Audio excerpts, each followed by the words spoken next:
अगर तुम अपने उम्र से कम दिखते हो तो ये राज सिर्फ चेहरे का नहीं, ये रोशनी है जो तुम्हारी आत्मा से झलकती है। मनोविज्ञान कहता है जो लोग अपनी उम्र से छोटे दिखते हैं उनके भीतर हमेशा कुछ गहराई होती है, दिल की मजबूती और आत्मा में हल्की सी उड़ान जिसे समय भी छीन नहीं सकता। आप तूफानों से गुजरे हो लेकिन उन्हें अपने दिल को कड़वा बनने नहीं दिया। आपने चुपचाप आंसू बहाए लेकिन फिर वे मुस्कुराने की वजह ढूंढी। उसी खामोश ताकत में ही चुने हुए लोग चमकते हैं, क्योंकि जवान दिखना सालों को छुपाना नहीं बल्कि उन्हें कैसे जिया यही असली बात है। आपने शांति चुनी, नाटक नहीं, विकास चुना, दुश्मनी नहीं, चिकित्सा चुना, चोट नहीं, और शरीर हमेशा यही दर्शाता है जो आत्मा के भीतर लिए चलती है। मनोविज्ञान के अध्ययन ये बताते हैं कि जवान दिखना कम तनाव, भावनात्मक समझदारी और उन चीजों को छोड़ने की क्षमता से जुड़ा होता है जो अब आपकी सेवा नहीं करते। आपने सीखा अपनी ऊर्जा को बचाना, बिना कटुता के दूर चले जाना और दर्द में भी दयालुता से बोलना। यही आंतरिक शांति आपके चेहरे को कोमल बना देती है। शायद आप दूसरों से ज्यादा हंसते हैं,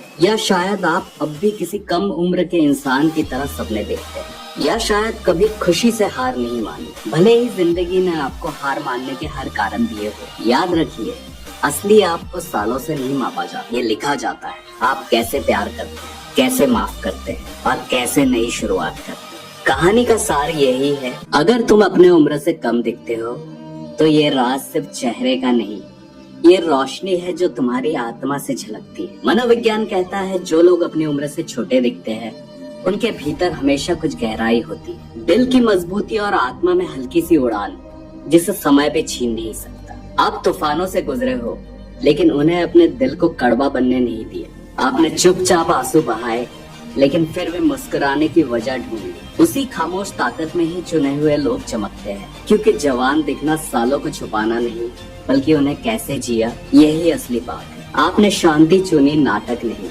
विकास चुना, दुश्मनी नहीं, चिकित्सा चुना, चोट नहीं, और शरीर हमेशा यही दर्शाता है जो आत्मा के भीतर लिए चलती है। मनोविज्ञान के अध्ययन ये बताते हैं कि जवान दिखना कम तनाव, भावनात्मक समझदारी और उन चीजों को छोड़ने की क्षमता से जुड़ा होता है जो अब आपकी सेवा नहीं करते। आपने सीखा अपनी ऊर्जा को बचाना, बिना कटुता के दूर चले जाना और दर्द में भी दयालुता से बोलना। यही आंतरिक शांति आपके चेहरे को कोमल बना देती है। शायद आप दूसरों से ज्यादा हंसते हैं, या शायद आप अब भी किसी कम उम्र के इंसान की तरह सपने देखते हैं, या शायद कभी खुशी से हार नहीं मानी, भले ही जिंदगी ने आपको हार मानने के हर कारण दिए हो। याद रखिए, असली आपको सालों से नहीं मापा जाता, ये लिखा जाता है। आप कैसे प्यार करते हैं, कैसे माफ करते हैं और कैसे नई शुरुआत करते हैं। कहानी का सार यही है।